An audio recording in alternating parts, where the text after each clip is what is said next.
Thank you very much. First of all, I'm delighted to be here, and I want to thank Yesenia for inviting me and working to get me here. And of course, Larry Nespoli has been a great partner with us, and we look forward to working with him. And then Dr. La Perla Morales, thank you for hosting us at this. I always comment that, yes, we have beautiful buildings at Teachers College, but most of the community colleges I go to have nicer facilities than we have, and this is certainly one of them, so we're delighted to be here. I know, we've been talking about this book for a while. Now I'm starting to feel like we're kind of getting repetitious, or people have already heard what we've had to say. I know that you have a Guided Pathways program going on here, so we're delighted to see that, and I'm going to say you'll probably have heard some of the things that I want to say today, but repetition is often a good thing for learning, and I hope that we can kind of add to what you're doing. Now you've had some experience already in doing this, some of the colleges, and thinking about how to do guided pathways. And so maybe in the Q&A we can get some people's response to that or insights that they've had. I want to say, I'm a researcher. I'm not in the classrooms with you, and so I'm going to talk a little bit about why it is we think this will work, what sort of evidence we've got. It's growing, and how we came to the conclusion of developing guided pathways and thinking that might be a good solution to that. So I will go through it. I'll do a little explanation of what that is. So really there's two observations that we've made that kind of led us to this. One was that the kind of flavor of the month reforms don't really change institutional performance, even if they work. Right, so I don't know, you've probably, has anybody else been, heard about flavor of the month reforms, or think that you've heard this before? This is another one of the things that have come along. I mean, one of the things I noticed when I first started studying community colleges, I went to a college, and this was in the late 90s, and the catalog had 30 pages of different funded reforms that were taking place. So we've seen a lot of those, and some of those are actually evaluated, and they seem to work with the students that are in them. But nevertheless, we don't see big improvements or even in many cases, any improvements in institutional performance or in the performance of the sector. Now, I think we're starting to see improvements, and Larry talked a little bit about that. So I think that's one point, and I'll talk a little bit more about that.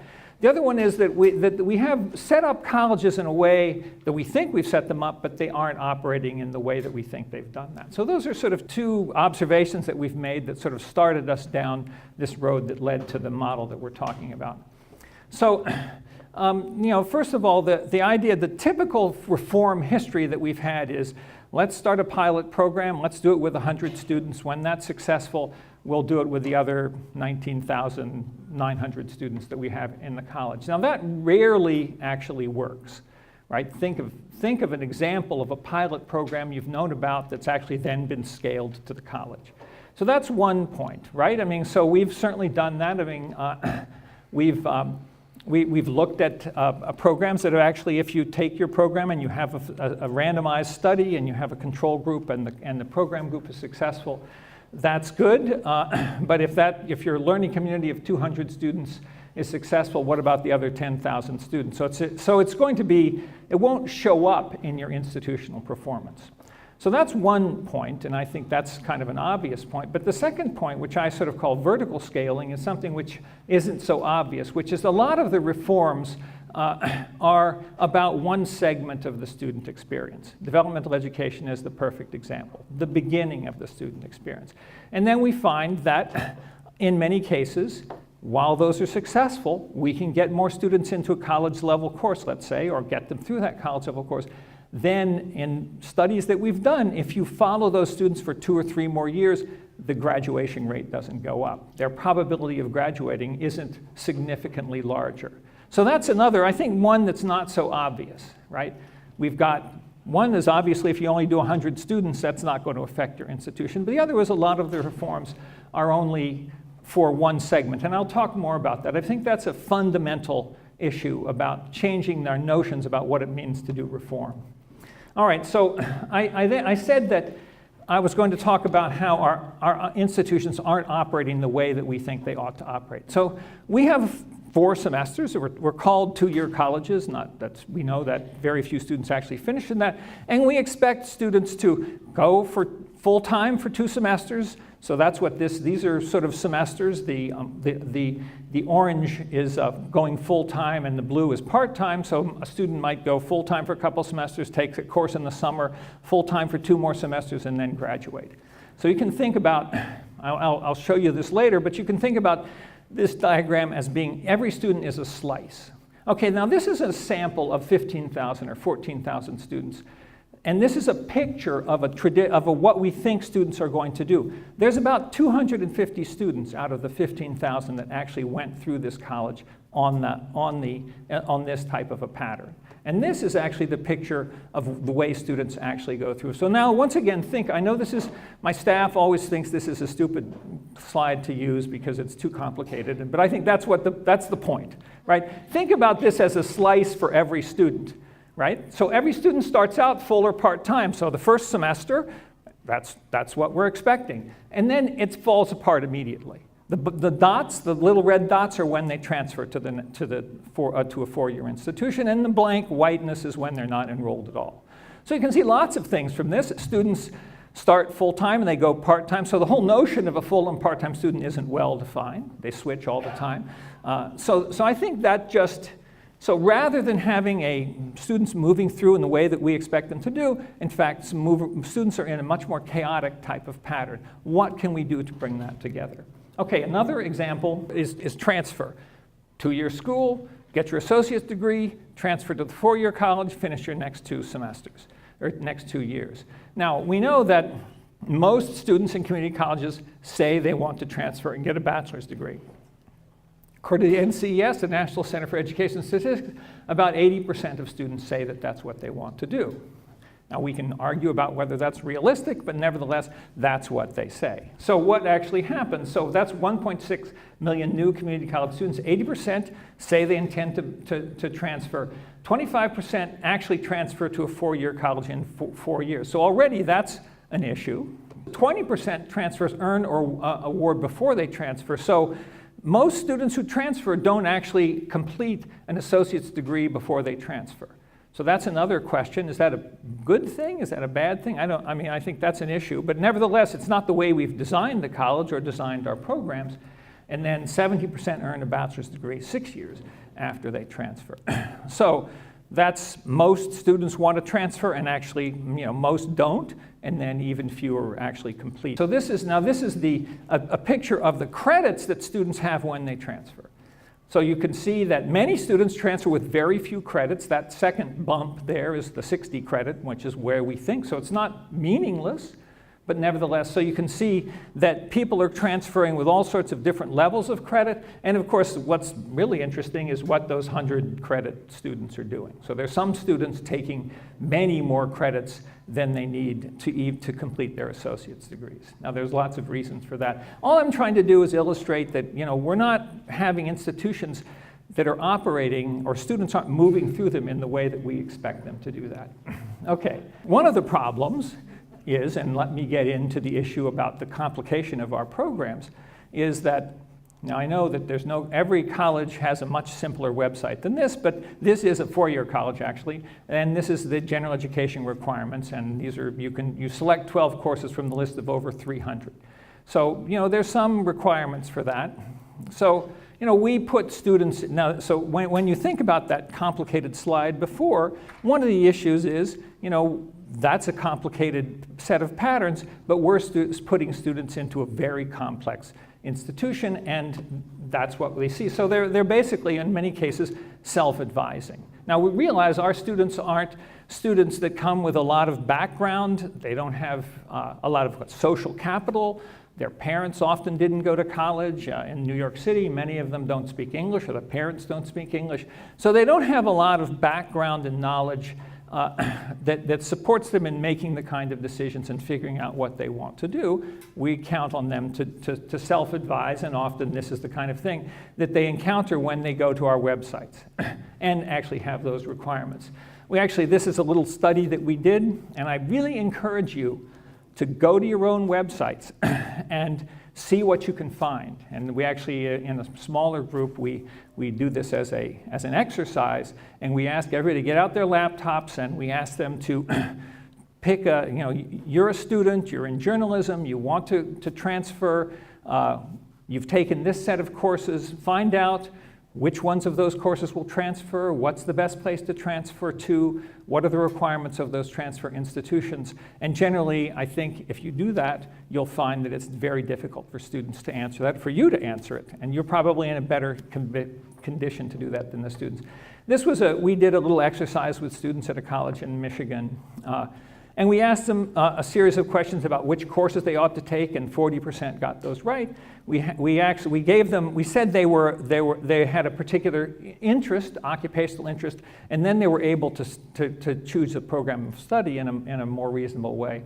And then we asked those types of questions about transfer, and only about 50% were able to do that. So I just think that if you have think about being a student and have a set of questions, and go to your websites and look at that. I think in almost all the cases where we've been able to do that in smaller workshops, that's been very illuminating to students. This is the exercise that we ask students to do. So I'm not going to ask you to do that now, but maybe in smaller groups or within your own college, you might try to do that if you haven't already done that.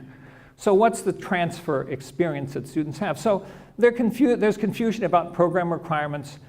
Pathways lead to excess credits, time, and cost. So many students are transferring with more than 60 credits, as you can see from that. Often the credits that students have when they transfer don't count for their degrees in the 4 years, and especially don't count to their majors. Many of them haven't actually selected a major when they change. So that's one set of issues. As I said, transfer credits only count as electives. Many decide on majors too late or late. We'll talk much more about that.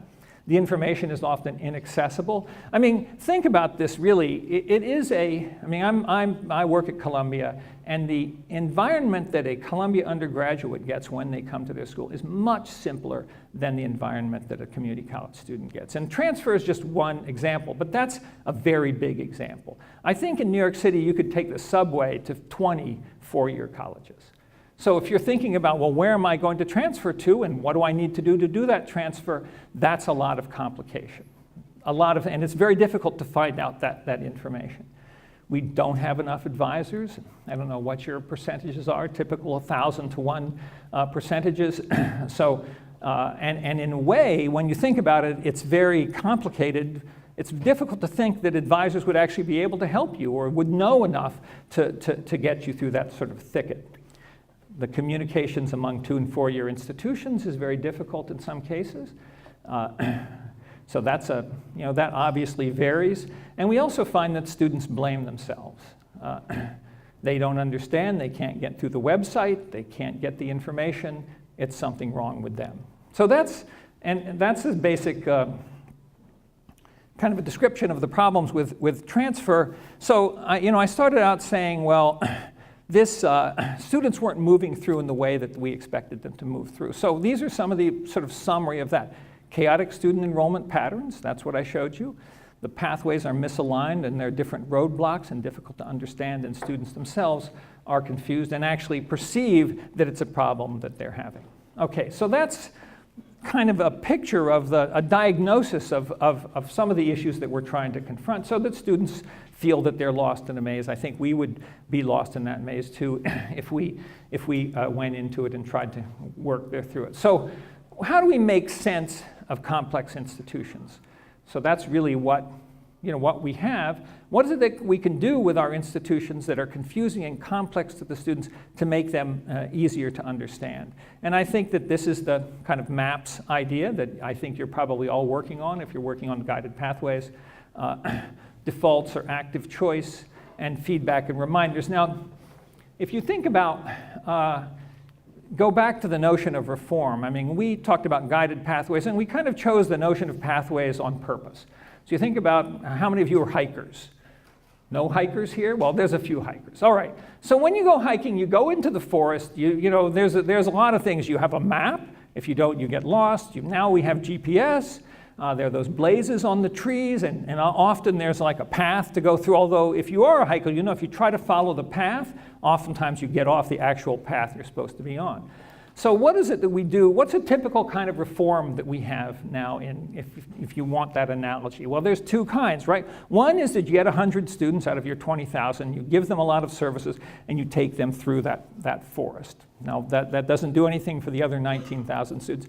The other one is that you get them in 100 yards into the forest, and then you let them go. So actually, most of our reforms do both of those. We take 100 students, we get them 100 yards into the forest, and then you let them go. So those are the two problems with that. So obviously, what we need to do is we need to design the colleges. There are two things. First of all, we need to make them simpler. And at the same time, we need to be able to provide information to students. So I think those things go together. We have to do a better job of advising. At the same time, we have to simplify what it is we're doing. So program structure. So one fundamental issue really is what it is we're doing with our college level program. Now, if you think about reform and all the reform you've experienced or you've seen, right? How much has talked about the college level program? After all, that's the fundamental thing that we're doing. That's the primary service that we're providing to these students. We're putting them into a program which is supposed to lead them somewhere. But nevertheless, most reform has not talked about that. So I think that when you're thinking about guided pathways, really the foundation of it is to try to create college level programs that are coherent and that are easy to understand. So this is this sort of comparison. I've talked about this. There's a confusing array of choices, and the alternative is a clearly defined, manageable choices. Now, one of the things that we get from behavioral economics is the notion of the default. And I think the reason that is convincing is that we all can see that. We all have 401ks. If somebody comes along and says, here are your 10,000 stocks, go for it. At least for me, I don't know, maybe you're all stock pickers. But for me, I say, okay, I'm leaving my money in the bank with its 0.2% interest. On the other hand, if somebody says, okay, here are 3 portfolios, low risk, middle risk, high risk, which would you like? I'm much more likely to choose one of those things. Now, I think we're using the 1,000 stock model for students. Let's give them the portfolio model. That's basically the fundamental idea. Now, the other question is the notion of exploration.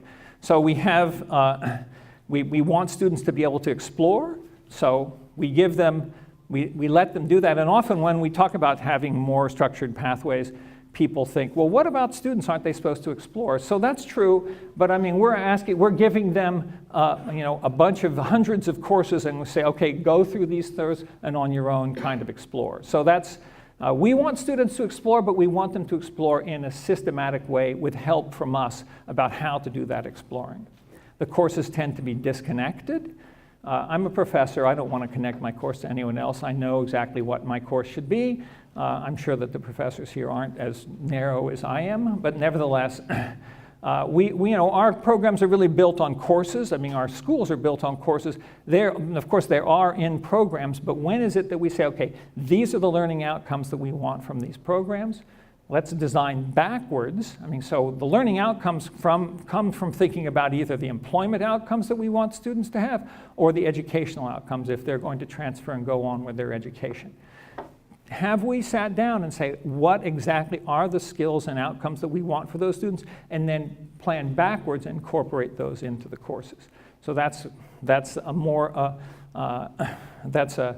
a more direct way of trying to think about what it is that we want to be in those programs. So this is one of the sort of pillars of this idea.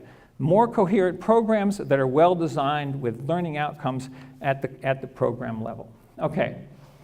So this is just an example of how Miami-Dade created these maps. I think you may all be engaged in this. They set up 4 disciplines, which was 80% of the enrollees, and you can read this: enabled seamless transfer to target bachelor's programs. Now this, of course, required them to be in contact with the 4-year college. Miami-Dade actually has one college that its main target, so that makes their life a little bit easier than it's say in CUNY. But of course, CUNY has a system-wide way to do this. They had some gen ed learning outcomes that they incorporated into this. that satisfy the state gen ed core requirements, and then it created variants to full-time and part-time and developmental students. That's an important thing. It's easy to, if all our students were full-time, it would be easy to design a set of courses and a program, a semester by semester set of courses that they go through. What do you do about part-time students? So this is just an example of how to do this. Many other colleges are doing this, and so we can certainly provide different examples as you're trying to go through this process. All right, this is one example among many. The City Colleges of Chicago have redesigned their programs, and they've just taken all of their programs and they put them into these 10 different buckets. So the idea is that when a student comes in, they may not be able to choose a narrowly defined program. I don't think we necessarily want them to do that, but they may know they're interested in health. So the idea here is that we would have a curriculum for that student that's in health that would give them their general education, basic type of instruction, and it's a default curriculum. So that if the student doesn't make any choices, this is what they have. It's well designed, it leads someplace. So that's kind of the idea, right, that we can, it's a compromise. If a student doesn't know exactly what they want to do, but they might have a general idea of what that, and then that general idea, that general field will put them through and provide a series of basic skills that they need in that area. Now, we certainly know that 18-year-olds or even 25-year-olds change their mind. So I think in designing these things, it's important that we think about what we're going to do with students who change their minds.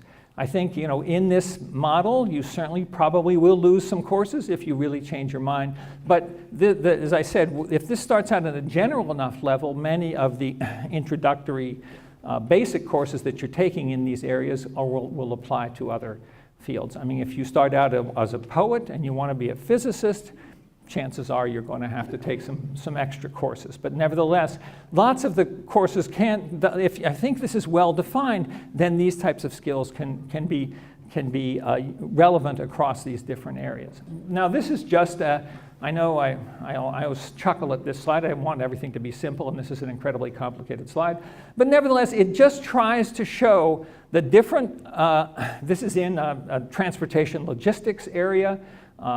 In Chicago, one college is sort of specialized in this.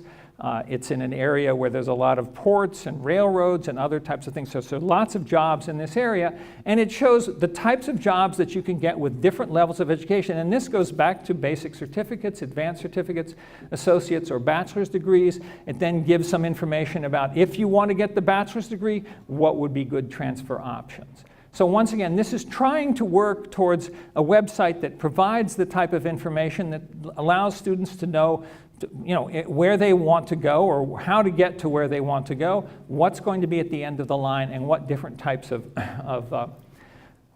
degrees or educational pathways will lead them to that. So this is something else. I think you should go take a look at that. This is another part of their website, and you can see that you go to this page and you'll see a brief focus area overview. Then you see a sample career options for that, specific program offerings that lead to that, and you can see these are at 3 different levels, recommended transfer options, and finally sample courses. And what they do here is that they actually provide a semester by semester map of courses that a student can take. Now those are for full-time students, but as I said, they're working on trying to have alternatives that would be successful for part-time students as well. So the emphasis, and what I want to emphasize here is that there are many places that are trying to design these websites to provide the types of information so that if we sit down and ask ourselves the questions that I asked before, we would be able to answer those. There are many colleges in Tennessee that are doing that. Texas, ASU, this was really pioneered by 4-year colleges, Florida State, Georgia State, that have developed these types of maps and have been able to articulate them in their websites so that students can understand what they're doing. There's 2 things about the students that I think need to be addressed. One, do they have the skills that are needed? Now that's the thing that we think about most of the time. Our intake process in a community college is come in, you take an assessment, and most of our students are sent to developmental education. That's the fundamental thing we do. There's also a small advising session that perhaps takes place not very long. Generally, that tends to be a help with a student choosing their first semester courses. We don't have time to help them figure out what it is they want to do with their lives. And I think a fundamental issue is, do we have a difference between a student who says, I know what I want to do, versus a student who says, I don't have a clue. Those are really different, and I think I think if a student knows what they want to do and we can't help them, then I think that's a problem that we have. We really ought to be able to do that. Now, it's much more difficult if a student doesn't know what they want to do, especially, now I've suggested that we have a limited number of guided pathways that students are going to go through. We can't just randomly distribute students across those pathways. So if we're going to do that, then we need to think about what that is. And I think that means devoting time and resources to this process. So there can be some work with the local high schools. I mean, other countries have a much more extensive set of services in the high schools to help students choose what they want to do, because of course in other countries often they have to choose, they go to a college in a particular area. They don't go to a college to find themselves for a couple of years. As I said, there's intake as placement exams. There's a short registration. Student success course is often optional or else very short, a one credit student success course. And the career counseling is something which is often done at the end, and it's often a building, or like often it's in one of those trailers at the edge of the campus that students go to at the end, rather than being part of the integrated intake process that they need to have. And then often students, we don't really monitor the progress of students. I mean, it's often, do we know exactly where students are? You could see why that's difficult from that slide about the sort of chaotic enrollment patterns. All right, so this is just an example. How do we do this? And I think the fundamental question is, if this is an important issue, say that one reason that we have short student success courses is we got a lot of other courses that are necessary and we don't want to take away any credits from that. But if we think this is a very important function, then it's worth resources and credits.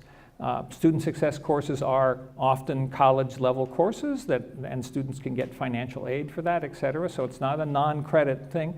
This is just an example of what Guttman Community College does at CUNY. They actually perhaps do a lot. They have essentially 2 semesters of ethnographies of work. They choose a program in the second semester. So they conduct in-depth investigations of specific occupations and careers, analyze data on trends involving salaries, benefits, et cetera, work on effective verbal. So this is the interesting thing about these courses. It's not just a interest inventory or how to find a job. It also incorporates academic skills into what they're doing as well. So I think the only point I want to emphasize is, look, this is a fundamental goal that we have. We've devoted semesters and semesters to developmental education, in some cases 4 or 5 different semesters. The process of helping students choose what they want to do and figure that out is also extremely important, yet we devote much less attention and resources to that process. So that's an emphasis I want to make there. This is something else which Guttman does, which is another part of their intake process, which is combining developmental education or defining strengthening academic skills with this course, a college-level course in critical issues in New York City. This is the other part of their intake process. Remember I said there were the skills issues and then there's the choice issue. And so they have a kind of an integrated process that helps them not only strengthen their skills, but choose what they want to do, and all of those combine academic skills as well. So what about empirical evidence for this? All right, so there's no question that a full guided pathways model has not been tested with a random assignment study. So we're really putting together various pieces of evidence which suggest that this is successful. And this is really the iBest program in Washington State. So these examples, the first examples I'm going to give, I consider partial, right? Those are examples that combine developmental education with college-level programs. So this is an occupational program, really comes from adult basic skills funding, and essentially the incorporated into the occupational preparation are the types of academic skills that are necessary for those students. So we've evaluated this and we found that it was successful and definitely increased the outcomes for students, both in being successful in college level courses and ultimately also in these particular cases with employment. The ALP, the Accelerated Learning Program, which was started at Community College of Baltimore County.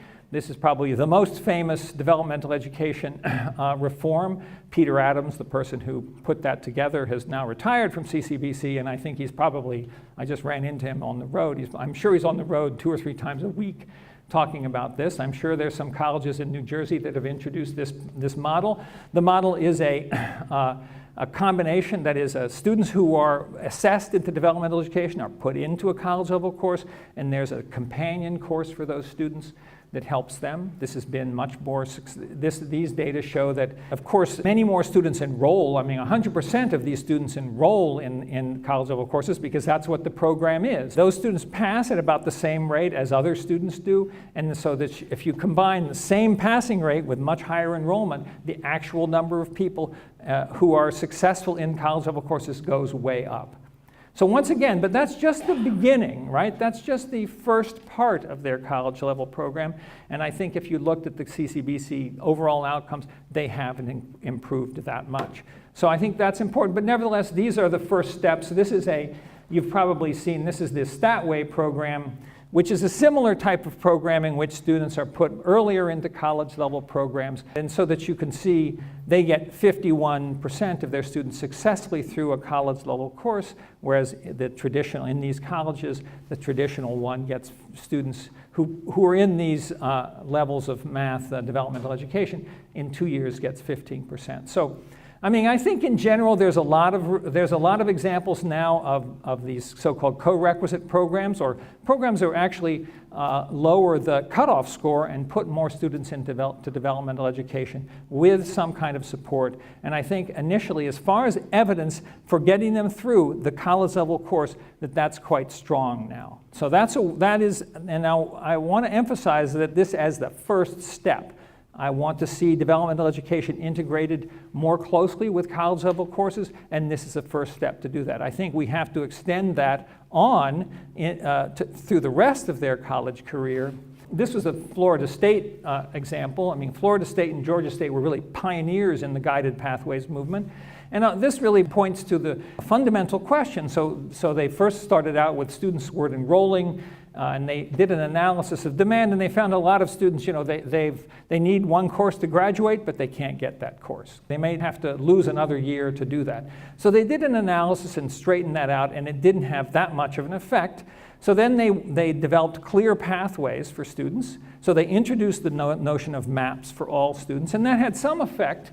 But it turns out that students didn't follow those maps. It's great to put them there. And then finally, they essentially made those, they didn't make them a requirement, but they basically made those the default. And if a student wanted to move off that path, they had to go essentially get permission from it.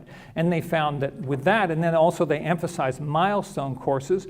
If you want to be a nurse, you know, you ought to do well in Biology 101. If you don't, you know, then you need to address that set of issues. So the point here was they did maps, but then they didn't make them mandatory, but they made them the default.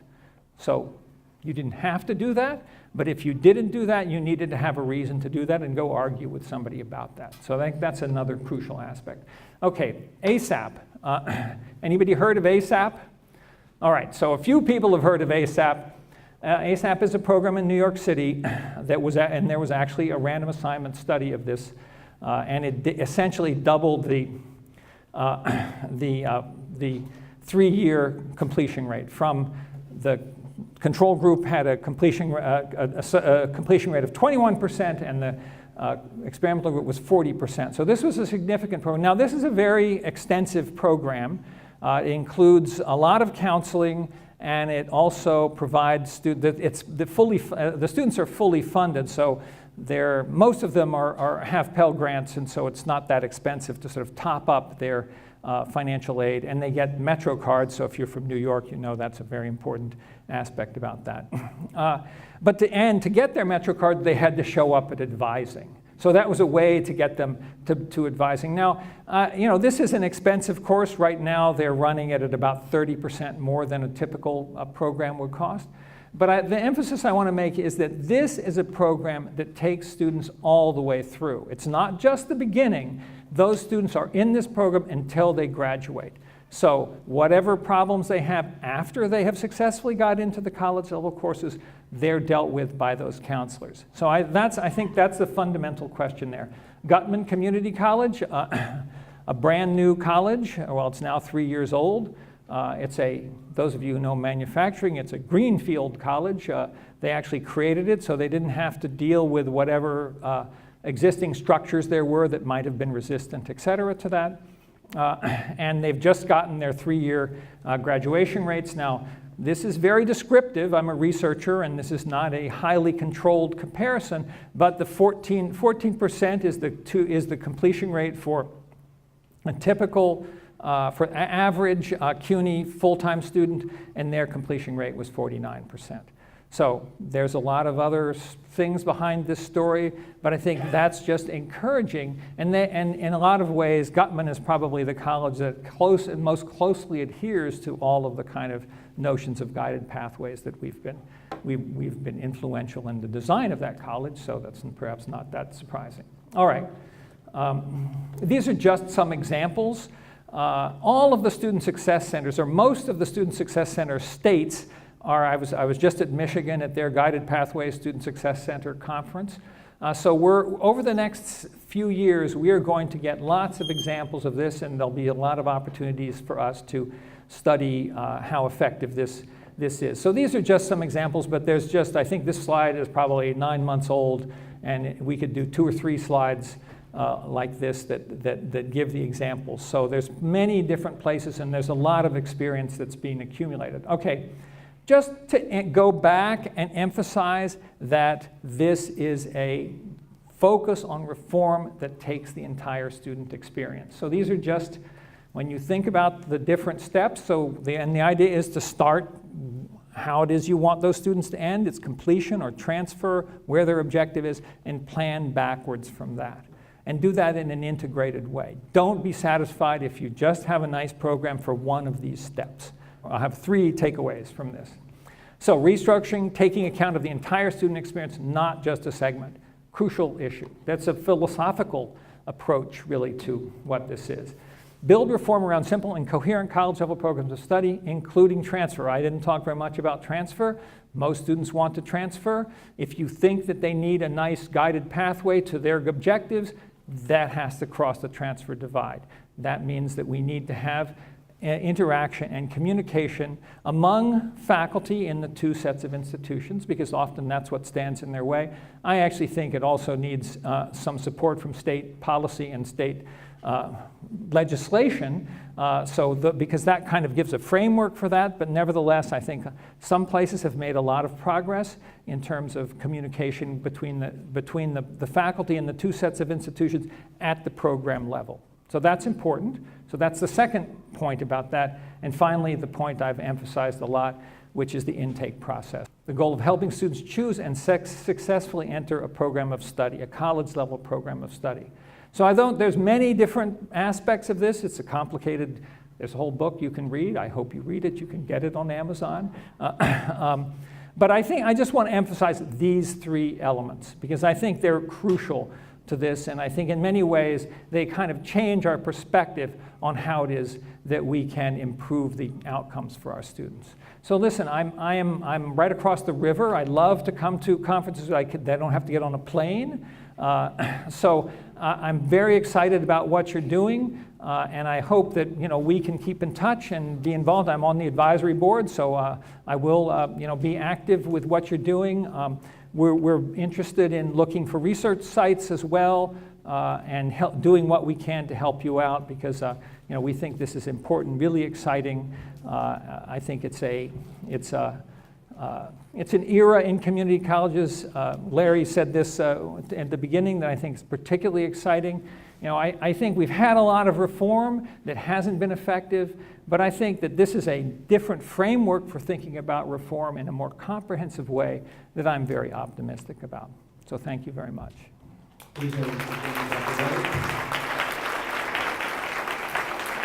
Hi, I'm Dean Carla Callender from Brookdale. I've been a critic at my college for a few years of the number of gen ed courses we have or the number of courses. And the reason we have that is because faculty have clamored to get their courses to be gen eds so that the enrollment would stay up, because enrollment's been a god for community colleges. Do you have any advice on how you convince faculty to scale back the number of courses and to simplify those paths? So yeah, that's a fundamental issue. We've had a little controversy about that over at CUNY, which some of you might have heard about. All right, there's actually, we deal in the book a lot with the issue of how to get faculty engaged with this. That's a very difficult question. I think that I'm glad you asked this, because I did not emphasize a lot in my remarks about the importance of getting faculty on board. Obviously, if we're thinking about college level programs, that's the faculty, and they're going to do that. So I think that that in places that we've seen where that process has gone forward and overcome some types of opposition is that, I think faculty would like to see their students successful. And if we can show them, if they can get together to work on reasonable college level programs, and that those can be shown to be successful, I think that that's the way to, in many cases that overcomes some types of opposition. If you have kind of a faculty problem-solving model, get faculty together to talk about that, then I think that you can make some progress on that. Now, if people are worried about their jobs, that is certainly kind of an issue. I don't know what the situation is here. I know presidents have reassured faculty that they're not losing their jobs. And in many cases, I think what this has actually allowed some places to do is to actually increase their upper level gen ed courses. So that's actually been mollified some, or made some faculty members more positive about this project. So if you're getting students more directed rather than having to take 10 different random general education courses, then you actually have an opportunity in the community colleges to allow them to make progress in those areas. So that may actually be, give some opportunities for faculty to teach not just their Psych 101 course, but Psych 201.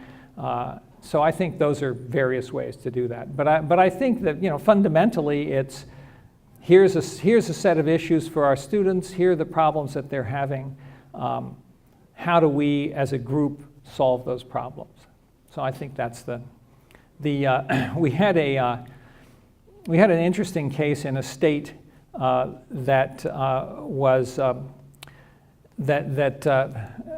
where there was a transfer problem. And what had happened was that there had actually been some legislation which required courses to transfer. And we actually showed that despite that legislation, most of the four-year colleges did not accept those courses, or many of those courses. So that was I think that the gen ed faculty in that case, saw that there was something to work on, and were then more willing to make progress in that area. So how do you propose that a system like this in New Jersey, where the 4 years are not linked, do we work on the 2-year maps with the transfer in order to ensure that all of our courses transfer as major classes in addition to as an elective for gen ed? Yeah, there's no question that, not only is CUNY centralized, but it turns out in their charter, the administration actually had control over the curriculum, which is most places not the case. So CUNY perhaps isn't the best example of how to do that. In states where there's no unified system, it's much more difficult. So it can't, it can't be mandated or required. I mean, I guess I think it has to be negotiations with those institutions. The leadership of the institutions have to be on board with that and, pressing to do that. So I think that would basically be the way to do that. We have done some analysis about the benefits that four-year colleges get from accepting transfer students, and there are a variety of ways to think about that. One of them is that it gives them access to students, and our community college students who transfer actually, are as successful as native students, once they do that transfer. So I think that, one, we need to make an argument for four-year colleges about how they benefit from accepting transfer students. And then once again, I think we have to try to get faculty together across those institutions and discuss that from the sort of bottom up. I don't know what sort of levers there might be here in the state, legal levers of various kinds, or regulatory levers that might be used to do that. But ultimately, in the end, even with those, you'll have to get the faculties together to make those to make some sort of agreement with that. We have the Lampet Law in New Jersey, right? Most of you may know about that. And I think that was a pretty big deal, and it has had a positive impact on the transfer of our students to senior institutions, especially on the block transfer of gen ed. But the question from Union County College is a very important one and legitimate one. I don't know if President LaPerla Morales is still in the room. She is co-chair of the larger President's Council 2-year, 4-year public-private transfer committee. And there's no question that in New Jersey we are more challenged on the transfer of the courses in the major. And just a quick observation, as we look around the country, it strikes me that we're not alone in that, A, but B, Maricopa, it seems, has found a great partner in ASU. Valencia with UCF, Miami-Dade.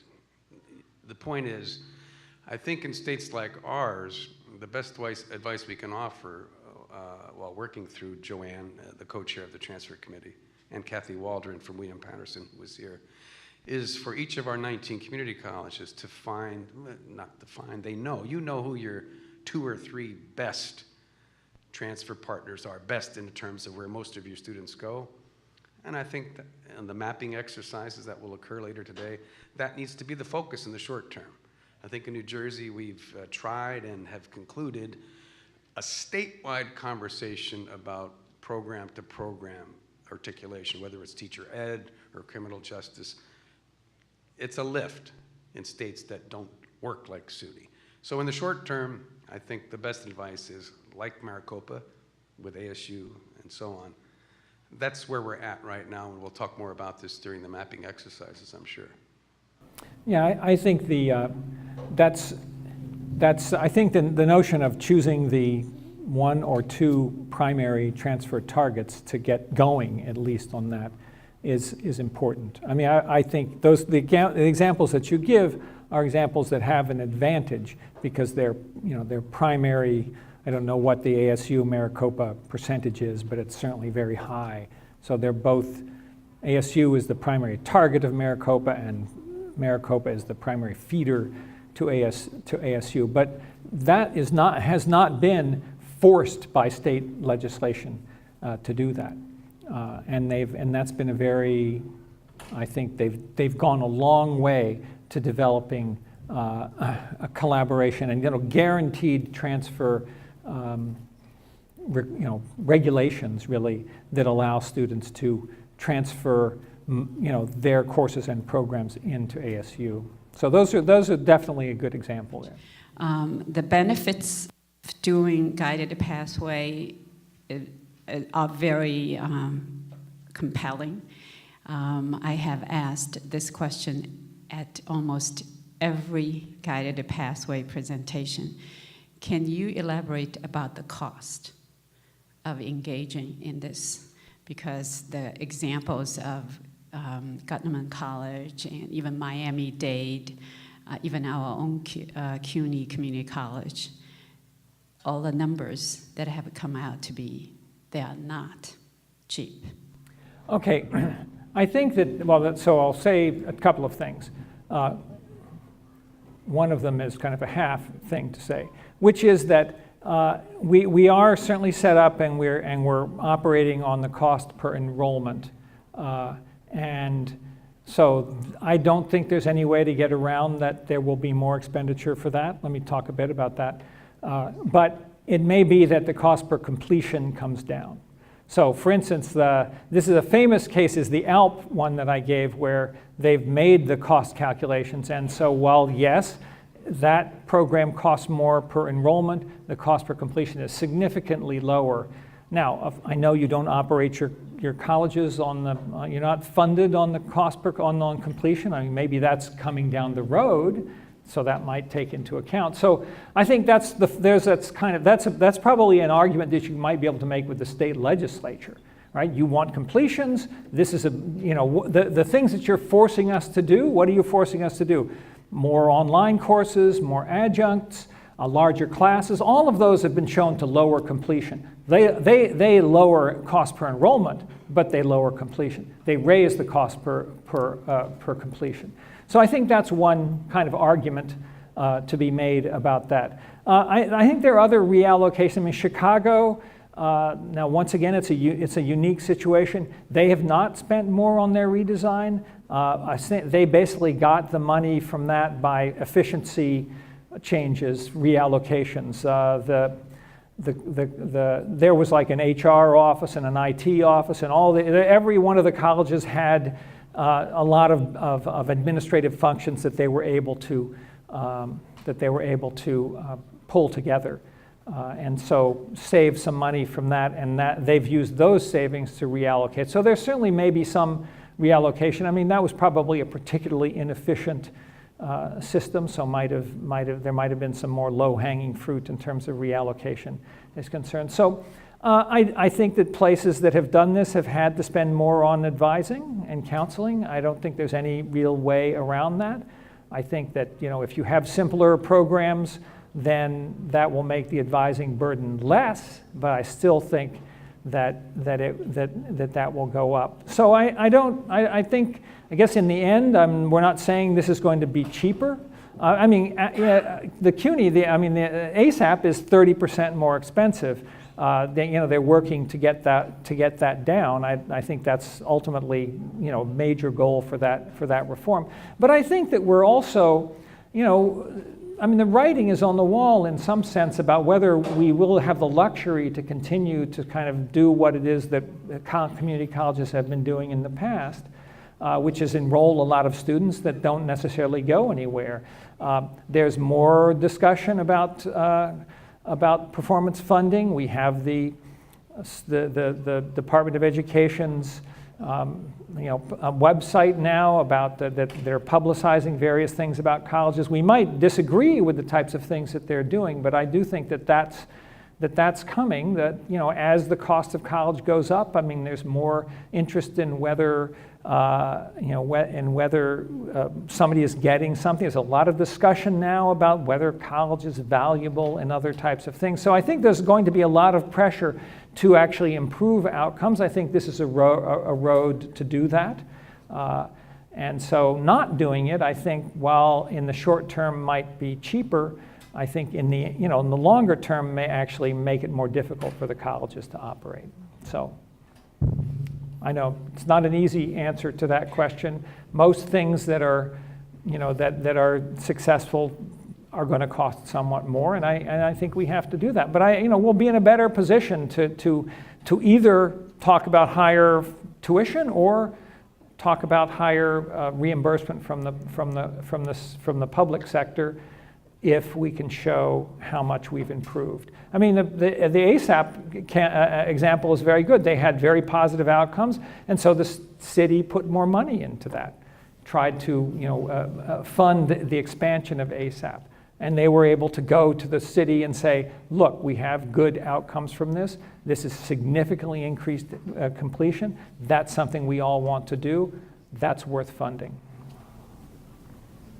Well, please join us in thanking Dr. Bailey for his presentation.